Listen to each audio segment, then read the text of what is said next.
नमस्कार दोस्तों, स्वागत है आपका अपना ही यूट्यूब चैनल टुडे एग्जाम पर। दोस्तों आज है आपका 25 जनवरी 2023 और आज आपका एसएससी जीडी का एग्ज़ाम था। चारों शिफ्ट का एग्ज़ाम समाप्त हो गया है।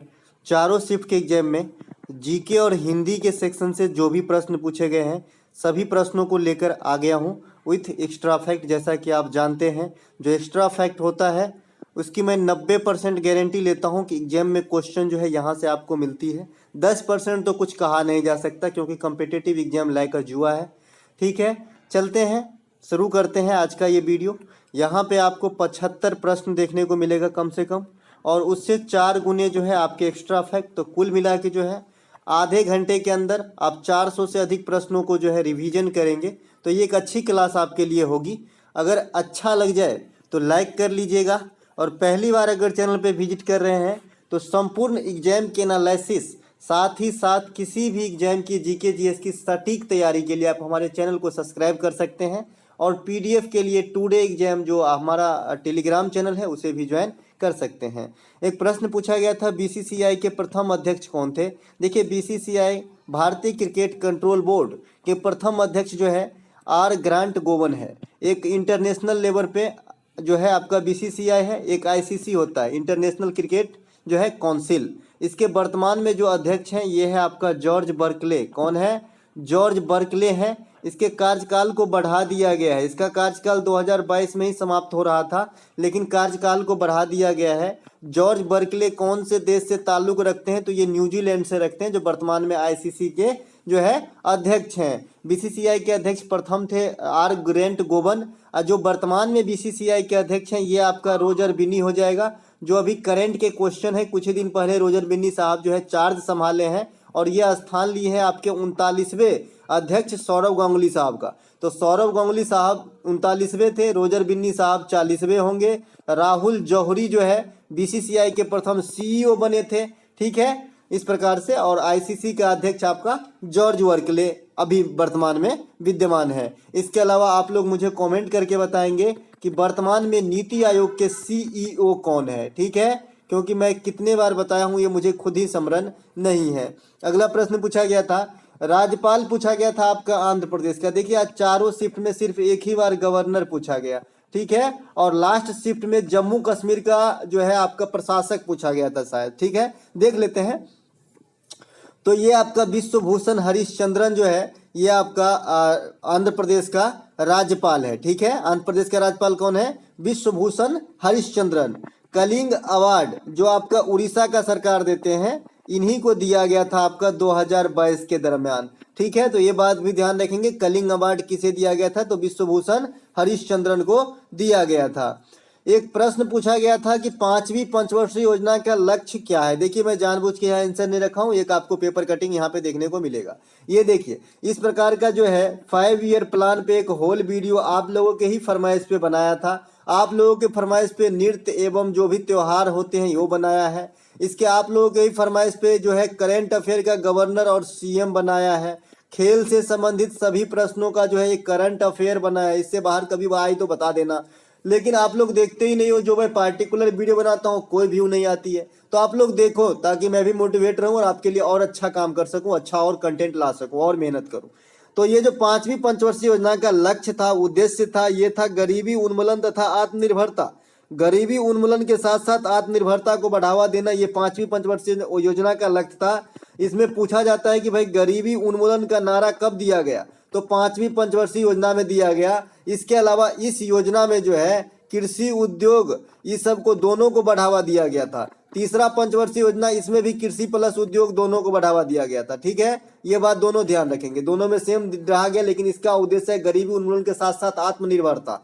ठीक है, ध्यान रखेंगे। इसमें भी 2 प्रधानमंत्री को झेले, इंदिरा गांधी और आपका मोरारजी देसाई साहब। मोरारजी देसाई साहब के लिए प्रथम इवेंट था जब जो अपना केंद्र में है गैर कांग्रेसी प्रधानमंत्री अपॉइंट हुए थे। ये पहले प्रधानमंत्री बने जो गैर कांग्रेसी हुए, ये जनता पार्टी सरकार से बने थे। ठीक है, इसके अलावा एक प्रश्न आपसे पूछा गया था कि अगला प्रश्न जो पूछा गया था ये प्रश्न है आपका, सतरिया नृत्य जो है कहाँ का शास्त्रीय नृत्य है। देखिए, सतरिया नृत्य जो है ये असम का है, रिपीट किया गया है और मैं आज से नहीं, ये कब से पढ़ा रहा हूँ, सबसे लेटेस्ट वाली है, ये भी बता रहा हूँ।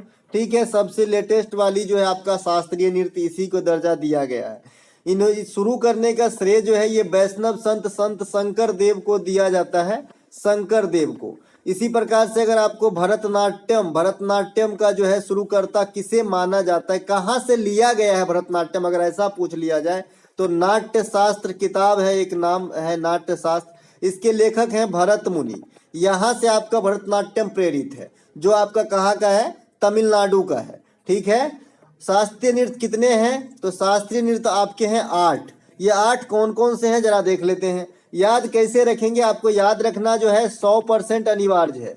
पता नहीं किस एग्जाम में एक दिन ये क्वेश्चन आपको देखने को मिले कि निम्न में से कौन सा शास्त्रीय नृत्य है या शास्त्रीय नृत्य नहीं है।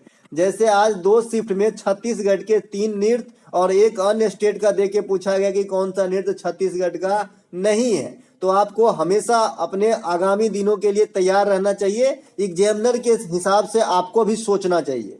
मोहिनी अट्टम, भरतनाट्यम, कथकली, कुचिपुड़ी, अब ये कहाँ की है, तो मोहिनी अट्टम केरल की है, भरतनाट्यम तमिलनाडु की है, कथकली केरल की है, कुचिपुड़ी आंध्र प्रदेश की है। ये सभी साउथ के जो भी नृत्य हैं सभी शास्त्रीय नृत्य हैं। साथ ही साथ ओडिसी उड़ीसा का है, सतरिया असम का है, कथक नॉर्थ इंडिया का है, उत्तर भारत का, और मणिपुरी जो है मणिपुर का है। तो ये सभी जो है 8 आपके शास्त्रीय नृत्य हैं। ठीक है,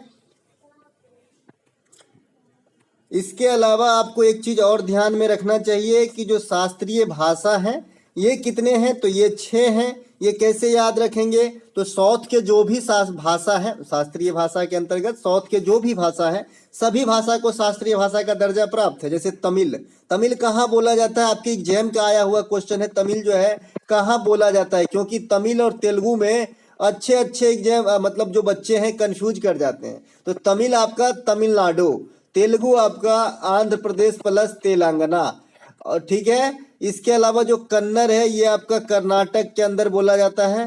संस्कृत जो है भारत की देव भाषा है, जो है आपका साउथ के कई जगह जैसे कांची वगैरह जो जगह है, कांचीपुरम, वहाँ पे कुछ इलाके में बोला जाता है। वैसे तो ये पूरा इंडिया में बोला जाता है, लेकिन बहुत लो लेवल पे।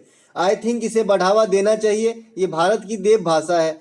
मलयालम जो है ये केरल में बोला जाता है, और ओडिसी जो है आपका उड़ीसा के अंदर बोला जाता है। ये सभी एक एक बात जानकारी रखेंगे, क्योंकि जीके जीएस एसएससी के अंदर अब आपको नौकरी चाहिए तो जीके जीएस 90% स्कोर जरूरी है, वो भी सही, क्योंकि अब हर जगह इसकी अहमियत को बढ़ा दिया गया है। मेदराम यात्रा त्योहार कितने दिन तक चलता है, जो मेदराम यात्रा त्योहार होता है सबसे पहले तो ये कहाँ मनाया जाता है, तो ये आपका तेलंगाना में मनाया जाता है। ये 4 दिनों तक चलने वाली त्योहार है। ठीक है, यह भारत की दूसरी सबसे बड़ी मेला है। तो पहली मेला कौन सी है भारत की, तो कुंभ मेला सबसे बड़ी है। अब कुंभ मेला कहाँ कहाँ लगता है, तो एक तो नासिक में लगता है आपका, एक तो हरिद्वार में लगता है, एक आपका जो है प्रयागराज में लगता है, यानी इलाहाबाद प्रयागराज में लगता है, और एक आपका महाकाल के दरबार उज्जैन में लगता है।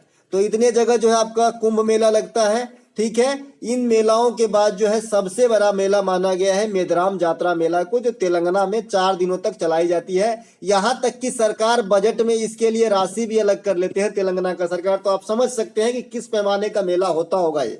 ठीक है, इसके अलावा जो धनु यात्रा होता है ये आपका उड़ीसा से संबंधित है, और जगन्नाथ रथ यात्रा जो भगवान जगन्नाथ के जो अपना भगवान जगन्नाथ के सम्मान में निकाले जाते हैं ये भी उड़ीसा से संबंधित है। यात्रा खाली पूछेगा ना मेरे दोस्त तो आप बंगाल करके आना। ठीक है, धनु यात्रा, रथ यात्रा उड़ीसा, यात्रा बंगाल, और मेदराम यात्रा तेलंगाना। ठीक है, मेदराम यात्रा जो त्योहार है ये आपका कोया जनजाति के लोगों द्वारा मनाया जाता है। कोया जनजाति आपके कहाँ कहाँ मिल सकते हैं, ध्यान रखेंगे, आंध्र प्रदेश, तेलंगाना, उड़ीसा, छत्तीसगढ़ और थोड़ी मात्रा में मध्य प्रदेश में। इतने जगह कोया जनजाति के पाए जाने की संभावना होती है, जिसमें सबसे अधिक आपका छत्तीसगढ़ और तेलंगाना में पाया जाता है। योजना आयोग की स्थापना पूछा गया था, 1950 में होता है, मार्च 1950 में आपका योजना आयोग का स्थापना होता है। योजना आयोग जो है 2015 में समाप्त कर दिया गया। उसी प्रकार से समझिए जैसे गेट का स्थान जो है जी general agreement tariff and trade का स्थान वर्ल्ड ट्रेड ऑर्गेनाइजेशन WTO ले लिया था।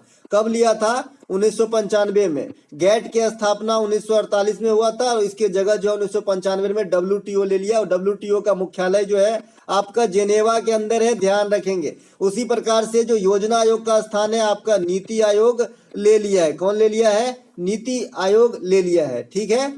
इसके बाद योजना आयोग के जगह पर नीति आयोग आ गई, ये बात तो सही है जी। इसके अलावा नीति आयोग के अध्यक्ष कौन होते हैं? प्रधानमंत्री ही होते हैं। योजना आयोग के भी अध्यक्ष प्रधानमंत्री ही होते थे। सुमन कुमार बेरी वर्तमान में उपाध्यक्ष है नीति आयोग के, और ओ परमेश्वरम मतलब CEO जो है ये आपका परमेश्वरम साहब है, ठीक है। इससे पहले राजीव कुमार साहब थे उपाध्यक्ष और अमिताभ कांत साहब थे CEO। प्रथम पूछेगा तो अरविंद पनगड़िया थे आपका जो है उपाध्यक्ष, और जो सिंधु श्री खुल्लर है ये आपका थे प्रथम CEO, और जो अध्यक्ष होगा वो तो प्रधानमंत्री होगा। तो चूंकि मोदी सरकार में बना हुआ है तो मोदी जी होंगे प्रथम, है ना। इसके अलावा योजना आयोग कुल 12 पंचवर्षीय योजना बनाते हैं। जो लास्ट पंचवर्षीय योजना का काल होता है 12वीं का 2012 से 2017 होता है। 8वीं पंचवर्षीय योजना जो है किस पर आधारित थे आपसे पूछा गया था। तो 8वीं पंचवर्षीय योजना जो है ये आप जो है क्या पूछा गया था? 8वीं पंचवर्षीय योजना जो है किस पर, क्या उद्देश्य क्या था पूछा गया था, ठीक है।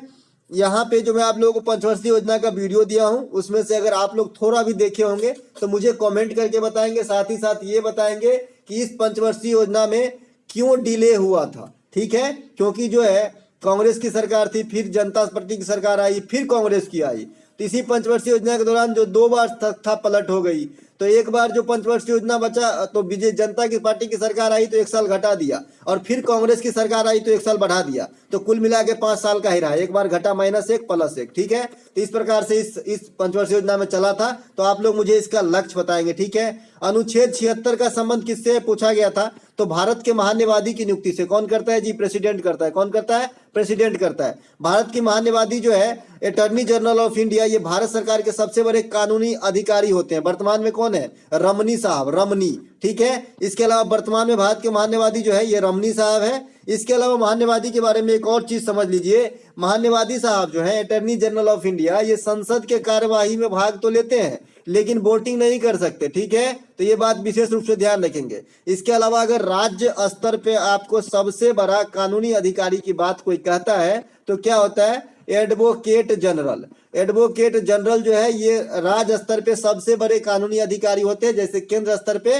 महान्यायवादी होती है। भारत के संविधान में कुल कितनी अनुसूची है? तो 12 अनुसूची है। जब संविधान बना था उस समय 350 आर्टिकल और 8 अनुसूची थी, लेकिन वर्तमान में भारतीय संविधान में 450 से अधिक आर्टिकल हो चुके हैं और 12 अनुसूची हो चुके हैं, और 22 भाग एज इट इज है, लेकिन ये 25 भागों में विभक्त हो गया। जैसे 4 का ए बना गया तो 22 से 23 बन गया होगा, उसी प्रकार से समझिए 22 मेन भाग है जो 25 भागों में विभक्त है, ठीक है।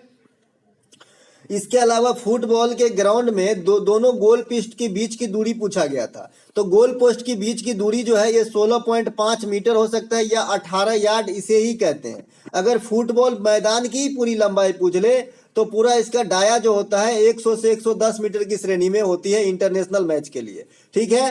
फुटबॉल का सबसे बड़ा महाकुंभ तो आप जानते ही है, फीफा है। और जो लेटेस्ट वाली फीफा हुआ है मेरे भाई, कहाँ हुआ है? तो कतर के अंदर हुआ है। कौन जीता है? अर्जेंटीना। कौन उपविजेता रहा है? फ्रांस। पिछले वाले का विजेता 18 वाले का कौन था? तो फ्रांस था। पिछले वाले के उपविजेता कौन थे? तो क्रोएशिया थे। कौन? क्रोएशिया। इसके अलावा जो आगामी फीफा होगा आपका 2026 के अंदर, ये कहां पर होना है? तो मैक्सिको, USA और कनाडा के अंदर, ठीक है। इसके अलावा फीफा की स्थापना आपका 1904 में होता है। मुख्यालय आपका ज्यूरिख के अंदर है। इसके अलावा अंडर-20 फीफा जो होगा इस बार इंडोनेशिया के अंदर होगा, और महिला वाला वुमेन फीफा जो होगा आपका, वुमेन वाली फीफा जो होगा 2023 के अंदर ही होगा। तो ये आपका ऑस्ट्रेलिया और न्यूजीलैंड के अंदर होगा, ठीक है। ऑस्ट्रेलिया प्लस न्यूजीलैंड में वुमेन फीफा होने वाली है, ठीक है। चलते हैं आगे। एक प्रश्न पूछा गया, इनमें से कौन सा छत्तीसगढ़ का नृत्य नहीं है? एक ही ऑप्शन प्राप्त हो गया तो हो पाया था। एक बच्चा भी कमेंट किया इस प्रश्न पे, लेकिन पंडवानी ही लिखा है। तो पंडवानी जो है छत्तीसगढ़ का ही लोक गायन कला है। अब पता नहीं कि भाई और 3 ऑप्शन छत्तीसगढ़ के ही थे जो मुख्य रूप से नृत्य, तो फिर पंडवानी ही आंसर हो जाएगा, क्योंकि पंडवानी छत्तीसगढ़ का तो है लेकिन ये नृत्य पूर्ण रूप से न होकर एक लोक गायन कला है, ठीक है। इसके अलावा निम्नलिखित में से कौन सा कुचिपुड़ी से संबंधित है, इस प्रकार का प्रश्न आया था। यामिनी कृष्णमूर्ति भी है, लक्ष्मी नारायण शास्त्री है, राधा रेड्डी है, राजा रेड्डी है, स्वपन सुंदरी है, वेदांतम सत्यनारायण है। ये सब आपका कुचिपुड़ी जो आंध्र प्रदेश का नृत्य है वहां से संबंधित है। हाथी का पर्यायवाची पूछा गया है, गज होता है। अमृत का पर्यायवाची शब्द पूछा गया है, पीयूष होता है, सुधा होता है ना। अमृत का क्या हो जाएगा, पीयूष होता है, सुधा होता है। इसके अलावा अमृत का विलोम हो जाएगा, गरल हो जाएगा, हलाहल हो जाएगा। इसके बाद विश्व हो जाएगा, ठीक है। किस नदी को मगध नदी कहा जाता है। रामधारी विषधारी वन्य जीव अभयारण्य कहाँ पर है, आप लोग मुझे कमेंट करके बताएंगे। इसे टाइगर रिजर्व का दर्जा दिया गया है, ठीक है, विषधारी वन्य जीव अभयारण्य, ठीक है। ये किस नदी को मगध नदी कहते हैं, तो सोन नदी को जो है मगध नदी, आई थिंक मेरे हिसाब से। आप लोग बताइएगा कि इसमें आंसर क्या लगाए हैं, ठीक है। ऑप्शन सेम था, सोन, नर्मदा, गंगा, यमुना। सोन मैंने इसलिए लगाया कि जो मगध सम्राट था वो जो है सोन नदी इसी के आसपास भटक रहा है, तो इसीलिए। सोन नदी कहाँ से निकलती है, अमरकंटक से निकलती है। कहाँ से, अमरकंटक एमपी से निकलती है। अमरकंटक एमपी से ही नर्मदा नदी निकलती है। गंगा आपका गंगोत्री हिमानी से निकलती है, जो आप जानते ही हैं। इसका नाम कैसे पड़ता है गंगा का, जब अलकनंदा और प्लस भागीरथी, ये दोनों नदी जब निकलती है अपनी अपनी जल लेके, तो ये देवप्रयाग एक जगह है उत्तराखंड के अंदर, यहाँ पे ये दोनों जल एक में मिल जाती है और ये फिर गंगा बन जाती है, जो पूर्व दिशा में बहना स्टार्ट कर देती है पश्चिम से पूरब, ठीक है। अगर आपसे कोई पूछ ले देश की सबसे लंबी नदी, तो गंगा नदी है, 2525 किलोमीटर है। गंगा डॉल्फिन जो है इसे राष्ट्रीय जलीय जीव घोषित किया गया है। इसके अलावा गंगा की सबसे बड़ी सहायक नदी आपका यमुना है, और यमुना की सबसे बड़ी सहायक नदी आपका चंबल है, ठीक है। गंगा की सबसे प्रथम सहायक नदी आपका रामगंगा नदी है, जो गंगा को सबसे पहले मिलता है देवप्रयाग से निकलने के बाद, रामगंगा नदी। रामगंगा नदी वही नदी है जो जिम कॉर्बेट नेशनल पार्क, जो इंडिया के सबसे पहला नेशनल पार्क है, जिम कॉर्बेट नेशनल पार्क, जिसका नाम बदल कर अब रामगंगा नेशनल पार्क कर दिया गया, उसी से होकर बह के आती है और गंगा में समा जाती है, ठीक है। अगर आपसे कोई पूछे कि गंगा नदी की आखिरी सहायक नदी इंडिया में कौन सा है, तो महानंदा है, माफ कीजिएगा, महानंदा है, महानंदा, ठीक है। ध्यान रखेंगे, गंगा नदी को बांग्लादेश में पद्मा कहा जाता है और अंततः ये बंगाल की खाड़ी में समा जाती है, ठीक है। बंगाल की खाड़ी में समा जाती है गंगा नदी बांग्लादेश में पहुंचने के बाद, ठीक है। चलते हैं आगे। भील जनजाति से संबंधित एक प्रश्न आया था, पता नहीं चल पाया कि क्या प्रश्न था, लेकिन भील जनजाति राजस्थान में पाई जाती है, इतना तो पता है। भील जनजाति गरसिया हो जाएगा, ठीक है, ये सब राजस्थान में पाए जाते हैं। मीना जनजाति है ना। टोडा जनजाति आने वाले शिफ्ट के लिए आप ध्यान रखेंगे, यहां से ये क्वेश्चन छपेगी। अगर भील पूछा है तो टोडा जरूर पूछा जाएगा, क्योंकि ये अपने आप में अहमियत है। टोडा जनजाति अभी भी पढ़ना लिखना नहीं चाहता है, अपने परिवेश जैसा है उसी को बनाए रखा है, और जो है प्रकृति की पूजा करते हैं ये, और भैंस चराकर अपना जिंदगी यापन करते हैं। और आपको ये नीलगिरी पहाड़ी में देखने को मिलेगा, जो पश्चिमी घाट की पहाड़ी होता है, सौदर्न रीजन की, ठीक है। ध्यान रखेंगे टोडा जनजाति को।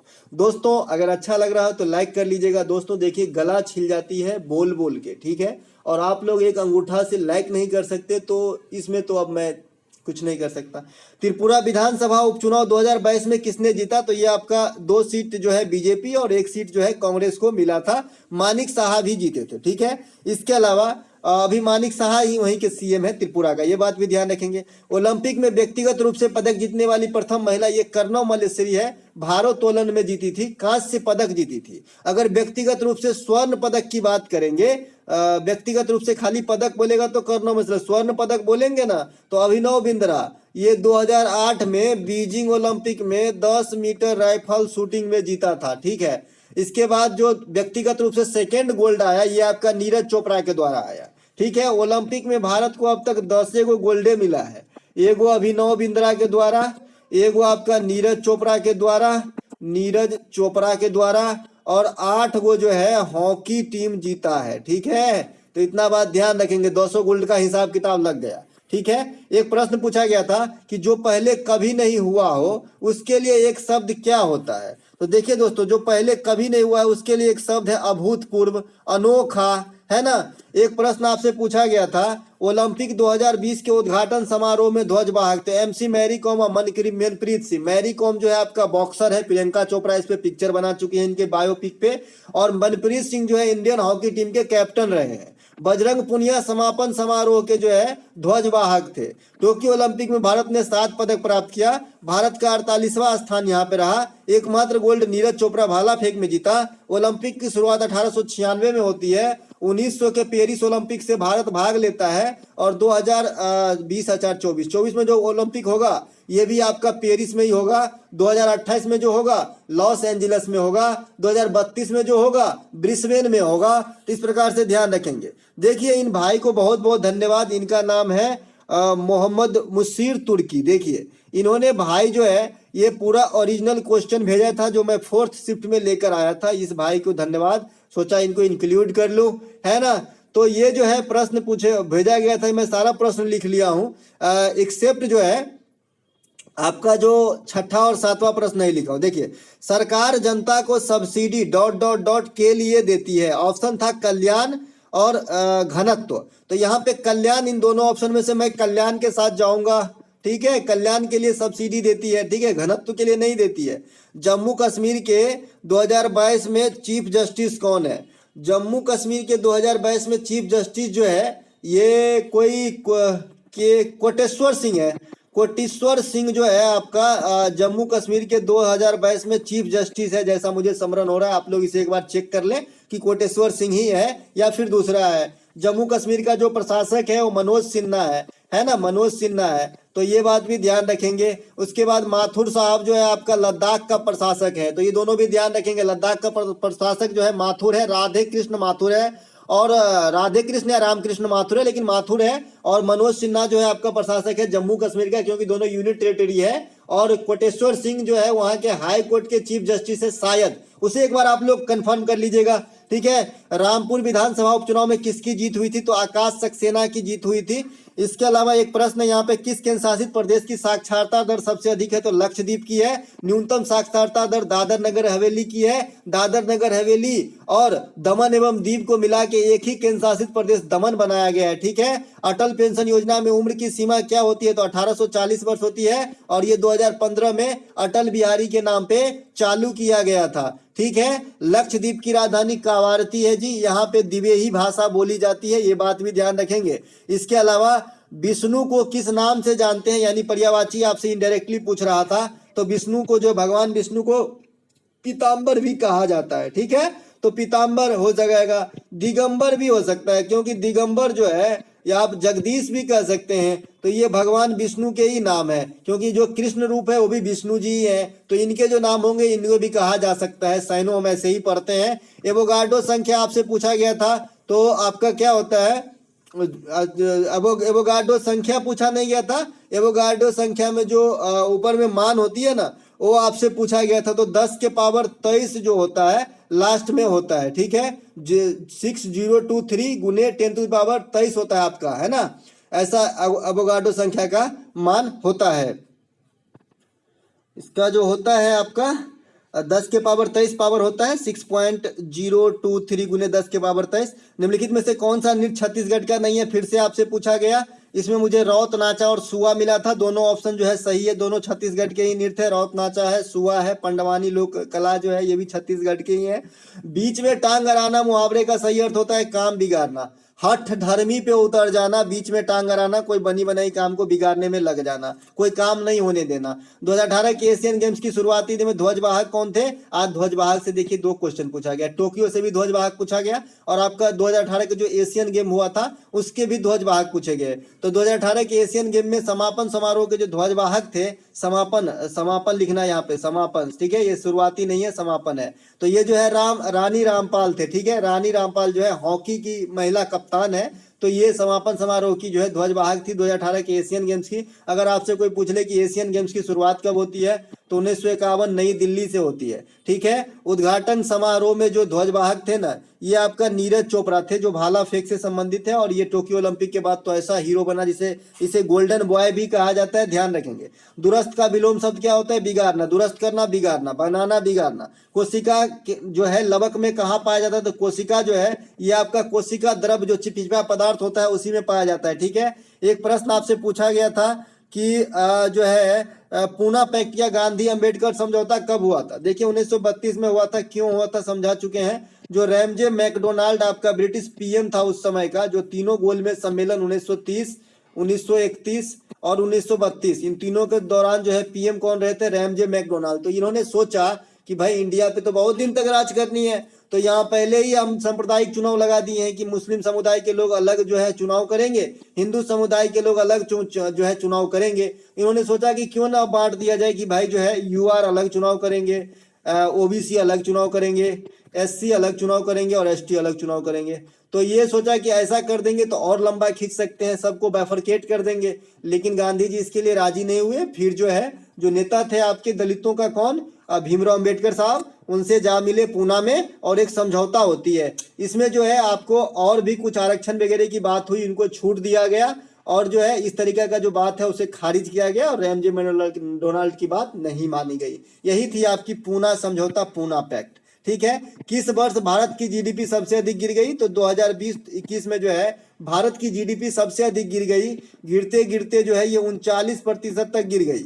क्यों गिर गई? ये भारत की ही नहीं गिरी, ये दुनिया की हर एक कंट्री की लगभग जीडीपी गिरी होगी, क्योंकि जो कोरोना नामक ताज आया था ये सबको जो है तबाह करके रख दिया और कल कारखाने जो लघु उद्योग वगैरह है सभी बंद हो गए। तो स्वाभाविक सी बात है जीडीपी गिर जाएगा। हालांकि रिकवर हम बड़े फास्ट से किए हैं, है ना। एक प्रश्न आपसे पूछा गया था कनिष्ठ शब्द का विलोम। भाई देखिए कनिष्ठ का मतलब होता है जूनियर, और जूनियर को आप अंग्रेजी से सोचिए तो क्या लिखोगे? सीनियर, है ना। तो सीनियर हो जाएगा। सीनियर का मतलब वरिष्ठ होता है।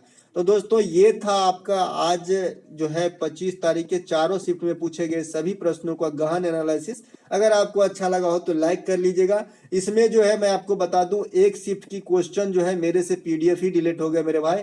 तो ये टोटल मिला के जो है 3 ही शिफ्ट का क्वेश्चन है, एक शिफ्ट का क्वेश्चन जो है पीडीएफ डिलीट हो गया है। ठीक है। अब मैं रिकवर नहीं कर सकता कहाँ डिलीट हो गया मेरे से गलती से, इसीलिए जो है थोड़ा क्वेश्चन कम मिला है। यहाँ पे आपको जो है करीब 60 के करीब क्वेश्चन मिले हैं, अन्य दिनों की अपेक्षा थोड़ा कम है, लेकिन कोई बात नहीं। मिलेंगे एक नए वीडियो में, तब तक के लिए जय हिंद। और ये पीडीएफ आपको हमारे टेलीग्राम टुडे एग्जाम पे दिया जाएगा। दोस्तों जिस हिसाब से ईमानदारी से हम आपको पीडीएफ देते हैं, ईमानदारी से आपके लिए जो है अच्छे अच्छे कंटेंट लाते हैं, रिसर्च करके एक्स्ट्रा फैक्ट लाते हैं। आप लोगों का भी कर्तव्य बनता है थोड़ा शेयर, एक लाइक, एक कमेंट कर दिया कीजिए, है ना। मिलेंगे फिर से, तब तक के लिए जय हिंद।